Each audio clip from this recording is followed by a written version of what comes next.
It's here, it's here, it's here, it's here, it's here. Hello Internet, welcome to Game Theory, and the final part of my FNAF timeline where today we're bringing our story to a close by talking about the most complicated and controversial part of the timeline, the part that I've been dreading most of all, the end. The moment where we're finally forced to come to some definitive and difficult answers trying to explain what the heck we were watching in Security Breach. The last two episodes have been about death. The death of Afton's family, the deaths of multiple children, the death of the franchise itself as Mike and Henry figuratively and literally burn it all down. Today's episode, though, and the current end of this franchise, is instead all about rebirth, the return of old characters in new forms, and the controversial rebirth of a franchise entering the next era of its story. But before we hop into the timeline, due to scheduling conflicts, I won't be able to have any live talk back after this episode. I know, I promised one, I was really excited about it, but I just couldn't make it work with my schedule and all the other guests' schedules. That said, I still do plan on doing one over the coming weeks with special guests. Just make sure that you're subscribed and either have all notifications turned on or you're just watching our community tab for the announcement as to when that's gonna happen. And now, without any further ado, we finally reach the end and a new beginning to our story.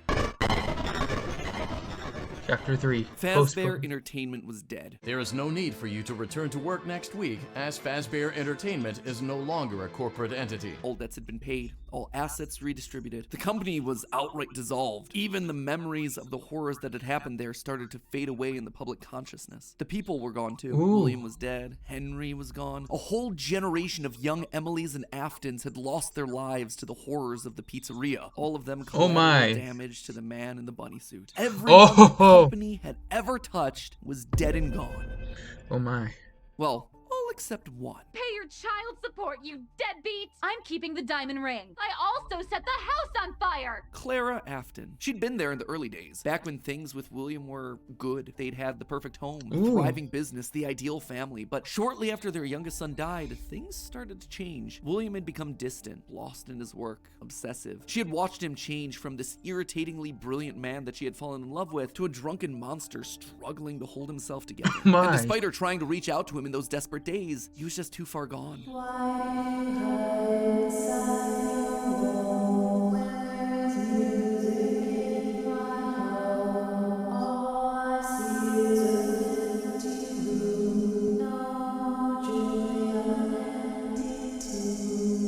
Admit it, you wanted to let me in. For her sake, she had to leave the relationship. And from there, she largely faded into obscurity. A mystery from William's past, a footnote in his history. And that was fine for her. She wanted to leave that part of her life behind. She tried to move forward, never wanting to hear the name Freddy Fazbear again. A time defined by mistakes and broken promises. But then, the paperwork started to arrive. As Fazbear Entertainment began to close as a corporate entity, suddenly her mail was flooded with notifications, requests, obligations. She had been there since the beginning, helping William in the early days of his business, and now as a shareholder and sole living member of the Afton family, all copyrights and trademarks of both Afton Robotics and Fazbear Entertainment passed on to her. Memories of this past life that she had long left behind. Looking at the blueprints, the contracts, the memos, she felt old wounds begin to reopen. The regrets of a happy family that had been torn away from her. William had always been brilliant. That's what had attracted her to him in the first place. But he'd also been too blinded by obsession and pride. He was too jealous, too petty, too unable to actually see a bigger picture. But now, holding the paperwork that contained decades of heartbreak and trauma, she realized it was her turn. She was holding the power. This was her chance. And one thought resonated in her head. I will put them back together. I will put them all back together. She would be the one to rebuild this family, to rebuild the pieces of that shattered life, to reclaim the kids Fazbear had stolen from her. But how? Looking at William's work now laid out before her, she knew that he had been onto something, collecting remnant, robotic humanoids, digital conscience transference. The pieces were all in place. They were just scattered, fragmented. It was almost like there were too many ideas going in too many different directions. It was such an important idea that she reiterated that point to herself. There were too many ideas going in too many different directions. That said, there had to be a way to save it all. She just needed to put it all back together. But how? To rebuild her family, she would first need to rebuild the franchise that had stolen them away from her. With ownership over the characters, their licenses, the technology patents, and the Fazbear name, she converted the corporation back to an LLC, a structure for smaller businesses that are usually family-owned.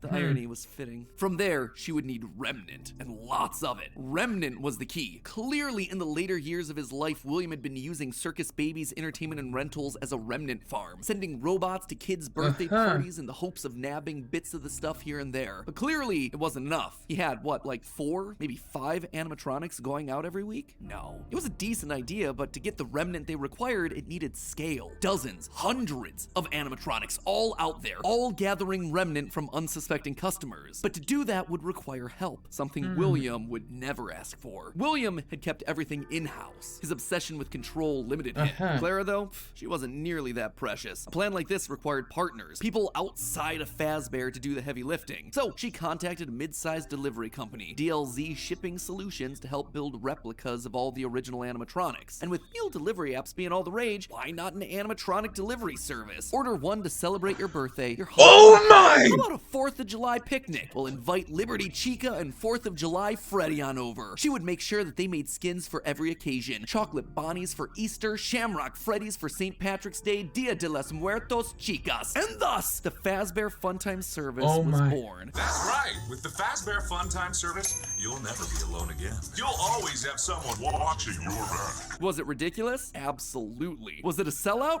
No doubt. It was exactly the sort of thing that William would have hated, but it needed to be done to get enough remnant. Normally, the novelty of ordering an animatronic wore off after like, what, 1, maybe 2 times? But with new skins for new holidays, suddenly you had yourself an animatronic perfect for every occasion. It would keep people hooked. It would keep them ordering the latest and greatest that Fazbear Entertainment LLC had to offer. And all the while, they'd be collecting and returning the remnant back to her. In a word, it was brilliant. There was just one problem with it. No one trusted the Fazbear name. The company's brand was still mud in the public eye. No one would want to hire animatronics from the restaurant franchise known for murdering children. Nothing kills a party quite like the threat of death, you know. So she needed to find a way to discredit the stories that had come before. She needed to win back the public's affections, reactivate some nostalgia for the stories of their childhoods. She needed a game. Multiple games, in fact. They lied to us. They lied to all of us. They told us that the whole point of this VR game was to undo the bad PR done by a rogue indie game developer. But that's not true at all. Those indie games were designed to conceal and make light of what happened. This isn't just an attempt to rebrand. It's an elaborate cover-up. Struggling game developers were a dime a dozen online, most working on their magnum opus between shifts at the Dollar General. So she found one. Steve just picked him out of obscurity, the right mix of desperate and doofus willing to say and do anything for a couple extra bucks. And he fell right in line, as expected, delivering stupid little things with dumb generic names like Mangle's Quest, Balloon Boy's Air Adventure, Five Nights at Freddy's. Bad gameplay with even worse graphics, but hey, they got the job done. People were suddenly talking about the clues inside of these things, searching for the hidden lore. They were actively making jokes about dead kids at pizzerias. Her husband's twisted history of serial murder had suddenly been reduced to a mere Nancy Drew mystery to be solved. The plan had worked. Freddy Fazbear's was suddenly more popular than ever. Things were going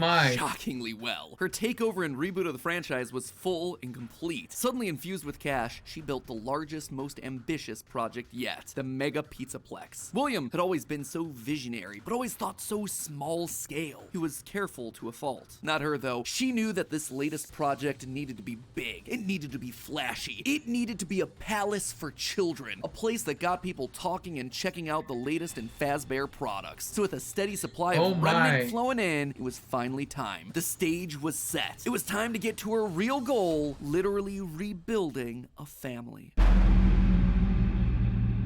March 2035. The first was obvious. The crying child, her little boy, the one that was the first to get ripped away from her. She'd seen down in his bunker that William had gotten very close to replicating artificial humans using animatronic technology. That's exactly what she would do. Rebuild her boy from the ground up using robotic parts. His shaggy brown hair, his favorite striped shirt, even down to small details that no one would notice, like the band-aid on his left knee. William's research had even found ways of making animatronics that could bleed and process food, making them virtually indistinguishable from a typical human. He would never never have any idea of what he actually was unless he was explicitly told. The only things that could possibly ruin the illusion were any overrides to his internal systems. If something were to, say, interfere with the cameras that he had in his eyes, or cause some sort of a core reboot to his hard drive, or x-ray his metallic bones, then yeah, he would be exposed. But otherwise, to the outside world, he was just your typical, normal human boy. She worked down in the bowels of the Pizzaplex, giving him life, but it was one thing to build him, it was another to help him remember his identity. He died so young, so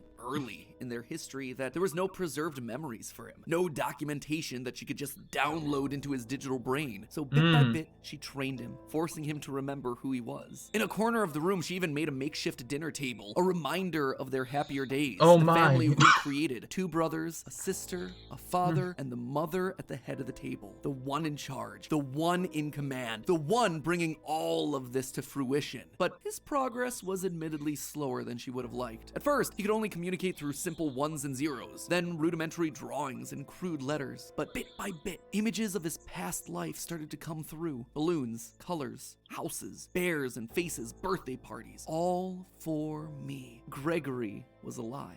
As the robot boy embraced her, she felt a warmth that she hadn't in decades. This was the joy that she'd been working towards. This was what it was all for. Her son, back in her arms again. The plan was working. She had to keep going. Next was William. If the family was truly going to be put together, she would need him. And she knew exactly where he was, in the ruins of that old Freddy Fazbear's pizza place where Henry had trapped him. In fact, that's specifically why she insisted on building the Pizzaplex there over the sinkhole. It was the best place to hide what her true intentions were with the entire operation. Digging through the wreckage, she found him. He was right where she thought he'd be. Seeing the putrid shell of the Springtrap suit, though, was not something she was prepared for. The rotting corpse of William Afton was disgusting. Scorched flesh fused into the fur lining. Hollow black sockets where eyes once were. A smell that reeked of burned carbon and bloody iron. He was no longer flesh. It was just the tangled sinews of a creature that was once called human. How far this brilliant man had fallen. It was clear that her work was cut out for her on this one. Afton was practically lifeless. The man may not have been able to die, but he was about as close as you could come. And his body would need a lot of reconstruction. Replacement arms and endoskeleton reinforcements were the top priority. Maybe pulled from their new line of glam rock animatronics. She'd have to see if they had any spare Bonnie parts lying around that they could steal. In the meantime, though, she threw the husk that was once her husband into a life support pod infused with aerosolized remnant to help keep him my more important god! than recovering his body was recovering his mind. In his current state, he was an empty shell. Severe brain damage starts at temperatures over 108 degrees Fahrenheit.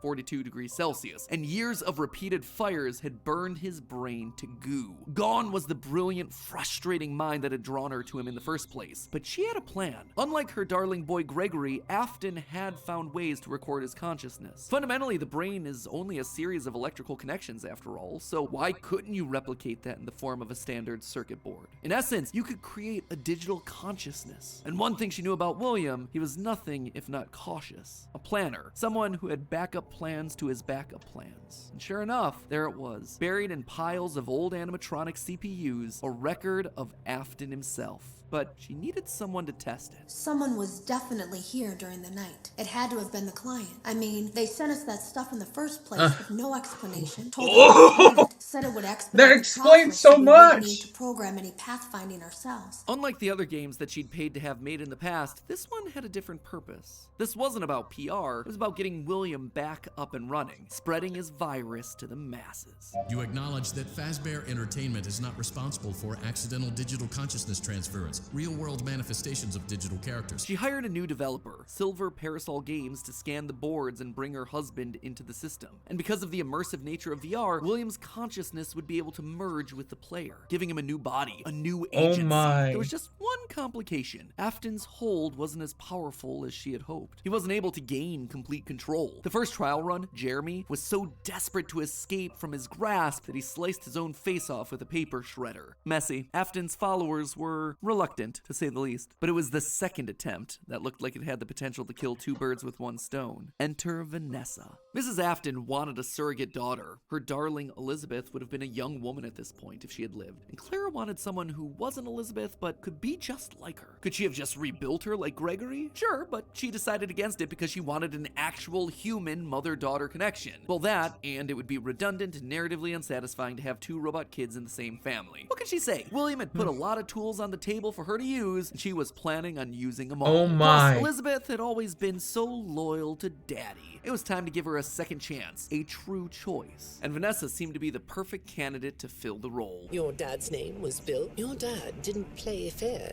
did he? He used to make your mum look bad in court. He manipulated you. I know your mum after she lost the custody case. I was supposed to be a good girl. She started as a QA tester at Silver Parasol Games, a VR game development company that was part of her plan to bring back William. But more importantly, Vanessa checked all the correct boxes. Right age, blonde, green eyes with a fondness for flowers and the outdoors. In many ways, it was her daughter all over again. Except it wasn't just looks and personality. What really mattered was Vanessa's mind. Underconfident, coming from a broken home, motherless, able to be manipulated. Yes. She would do nicely. She would be the one to save dear old Daddy, just as the real Elizabeth would have wanted. I will make you proud, Daddy. While testing the VR game, William's digital consciousness merged with Vanessa. Oh sure, she fought, fragmenting Afton's code into a series of tapes hidden across the game, trying to do web searches to regain control over her life, but it wasn't enough. She was weaker than Jeremy. She was a thrall that, despite occasional moments of lucidity, had to obey. And with Vanessa, it was a 2-for-1 deal. She was getting a daughter back, while also bringing her husband one step closer to reactivation. She just had to make sure that Vanessa was headed the right way. The reborn Gregory was an expert hacker, part of the benefits of being an Afton and a robot. So Clara had him keeping tabs on Vanessa, hacking into her emails and trailing her therapy sessions to ensure the future Elizabeth was falling in line. If any of the therapists started asking too many questions, they were promptly dismissed from their positions. And while Gregory kept tabs on Vanessa's personal life, Mrs. Afton made sure to clear a path for her professionally. With Silver Parasol's collapse at the hands of the Anomaly, she then had the possessed Vanessa bring the contaminated circuit boards to DLZ shipping and the Fazbear Funtime service. More glitches, more Remnant, more Afton. But it was her last move that was the best. In a true masterpiece of poetry, she brought Vanessa over to be Chief Security Officer at the Pizzaplex. A true family tradition to don the hat and badge, and all it took was a recommendation from the top as well as some emails marked for deletion. Sure, Vanessa didn't have relevant experience for the job, but when it comes directly from the CEO, does it really matter? Husband, son,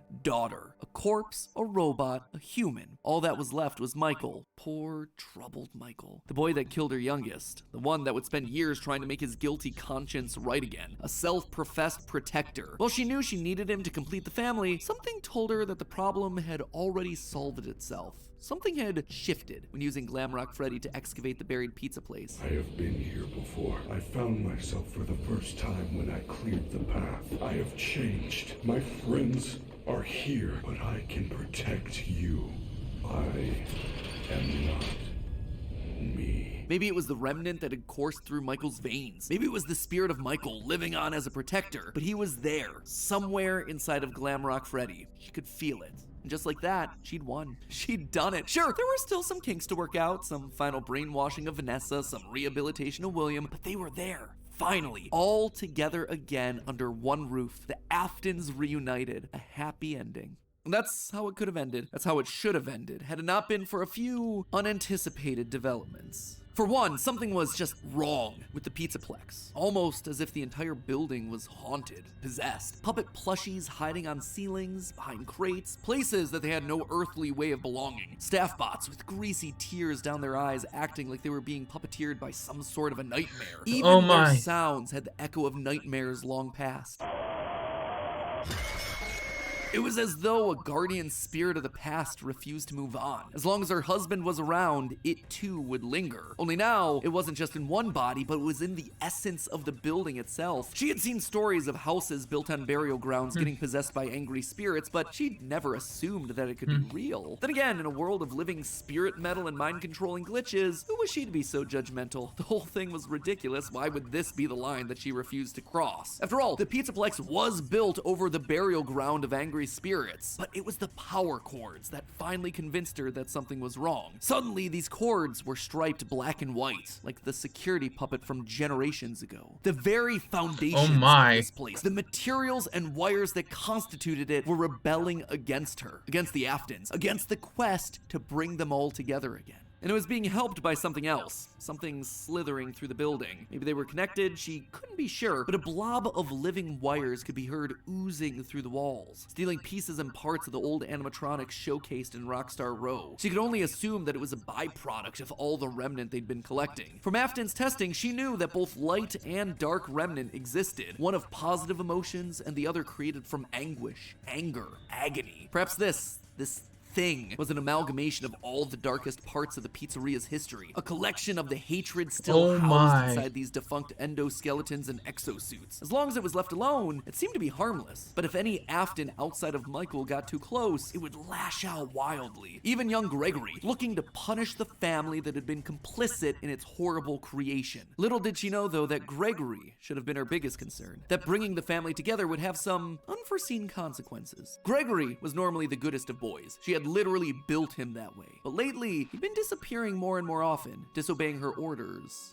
Requests. She knew that he loved playing on the arcade machines once the Pizzaplex closed, being so good as to top the leaderboard on practically all of them. But lately, he was nowhere to be found. She suspected his absence had to do with Glamrock Freddy's failed performance the other night, when he malfunctioned live on stage, almost as though the core programming of Freddy responded to seeing this rebuilt small boy. Almost like it awakened something inside of him. She'd have to make sure that Vanessa was on the lookout for him, but she'd soon come to learn that Vanessa wasn't enough. Whether it was the influence of the nightmare puppet or a reawakened hatred of animatronics seated deep in Gregory's code, something had caused him to rebel, to rip apart each animatronic in the Pizzaplex. Bit by bit, this boy was tearing down the empire that she'd so painstakingly built, freeing Vanessa from her mind control, destroying the remains of Afton in the basement, setting Glamrock Freddy loose. As her carefully created world crumbled around her one more time, she began to plot her revenge. She would have to bring them all to ruin. And there you have it, my friends, nearly a decade in the making, my FNAF timeline for where the franchise is here in 2023, the year of Fazbear Frights, by the way. As always, it wouldn't be right for me to finish without going over some of the more controversial takes that I just handed out. I think we can all agree that this part of the timeline was always going to be the hardest, so let me just break down some of the major points. First of all, the biggest swing of this episode, and obviously the one that everything else rests upon, Mrs. Afton being the CEO of Fazbear Entertainment LLC. Here's why I went with this route. Now, first and foremost, the head of Fazbear Entertainment is the single biggest mystery that we're meant to solve at this point in the lore. The Ultimate Guide brings it up repeatedly. Who's running the show? Who is okaying these decisions? And in the security breach memos, we get multiple mentions of someone manipulating things from the top down. Whoever this is, they are the person driving forward every other facet of late-stage FNAF lore here. They're the puppet master who's hiring the indie dev. They're the ones relaunching the brand, building the Pizzaplex over the burial ground. So everything at the end of the timeline relies on this one singular answer. Now, as I see it, there are two possibilities here. One, an adult robot Elizabeth, like we see older versions of robot kids in the fourth closet, or Mrs. Afton. Could it be someone completely new to the franchise? Absolutely yes, but in a game with so many returning faces and repeated themes, it would be pretty random and arbitrary. So, between these two girl bosses, who then would it be? Well, Elizabeth always wants to please her daddy, so she'd be most likely wanting to bring him to life. But then, what's Vanessa's role in all of this? Vanessa is clearly meant to be a parallel for Elizabeth. Same hair, same eyes, similar backstories, but if the main goal is getting the Afton family back together, which seems to clearly be the case in Security Breach, then there's no need for Vanessa to be involved at all. We already have Elizabeth running the show. It would also mean that we suddenly have two robot kids running around, which feels narratively repetitive and quite frankly kind of dumb. Now look at Mrs. Afton. We know next to nothing about her outside of any clues that we can get from Immortal and the Restless and Bellora's song. But what her being head of Fazbear does is make every other piece of the lore fit. Suddenly, you can have one of every other type of character. One robot kid in Gregory, one brainwashed human in Elizabeth/Vanessa, one OG corpse in William, and one possessed animatronic in Mike. Narratively, it makes everything else cleaner. Legally, it's also the option that makes the most sense. As I call out in my narrative, she'd likely have some stake in the original company and all of its assets. So as Fazbear folds as a company, I'd suspect a lot of it would return back to her. But there was one clue that really sold me on this particular direction, and that was this right here, in the post post-it room, the big lore central of Security Breach, a dinner table scene with the whole family, including the mother. And not only is she there, she is at the head of that table, the position of highest honor and responsibility. She is the one in charge, with William being relegated off to the side. That one scene shows that we have to include Mom in there somewhere, and the only place it makes sense for her to be is at the top. Now, there is one big dilemma with my interpretation of all this. The Ultimate Guide really seems to point out that the head of Fazbear doesn't want the glitch trap virus to spread. They call out one particular email in FNAF AR where the legal team calls a cease and desist to all action about scanning the circuit boards. And even in FNAF VR, we're told that the circuit boards get stolen back by the client, presumably once they realize what danger is on there, trying to stop glitch trap before he spreads and gets out of hand. Here's the problem with that though. If the head of Fazbear doesn't want Afton to rise again, why'd they restart the company in the first place? Why'd they build over the FNAF 6 pizzeria? Why'd they go through an elaborate cover-up? Yeah, that's right. That is legit right. It doesn't make a whole lot of sense. It would be the most inconsistent series of actions ever, but I did want to call attention to it since it seems to be the route that the official guide is trying to steer us towards. Moving on to minor point number 1, the Five Nights at Freddy's games were made by the rogue indie developer. Here's the thing, FNAF VR opens with this line. That's why we have recreated many of these completely fictitious scenarios, lies, that you've been fed over the last several years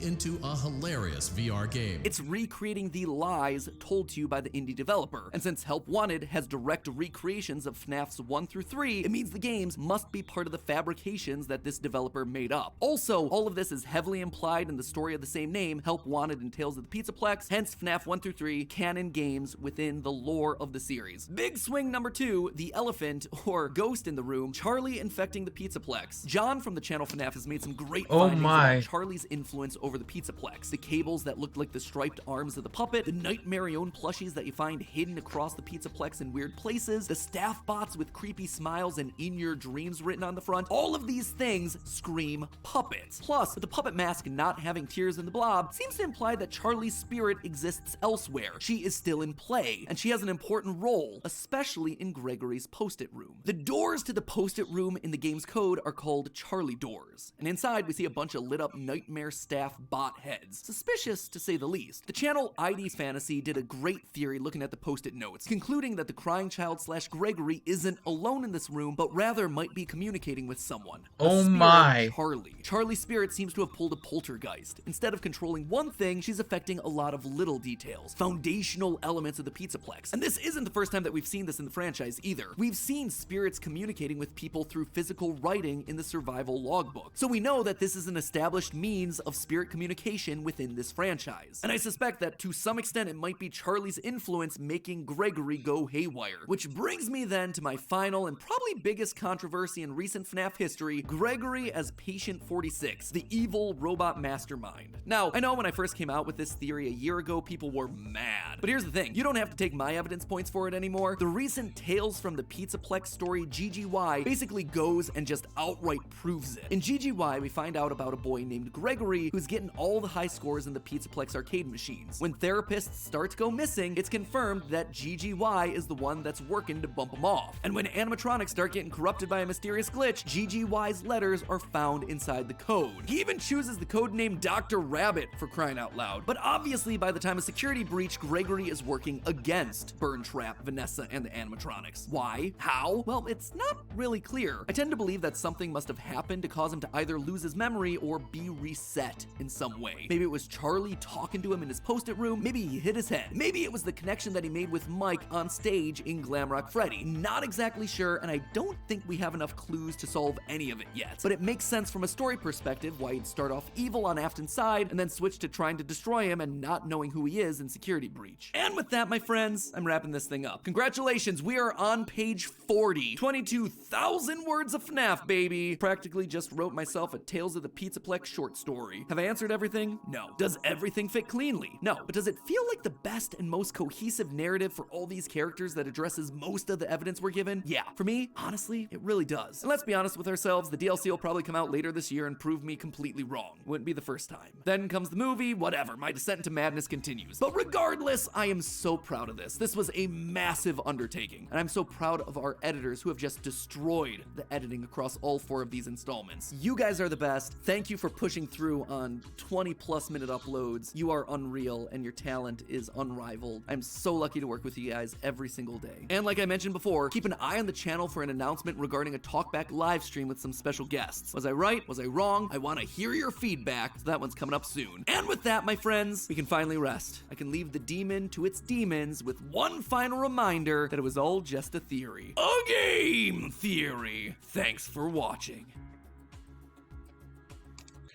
Oh my goodness, that was so good. That was so good.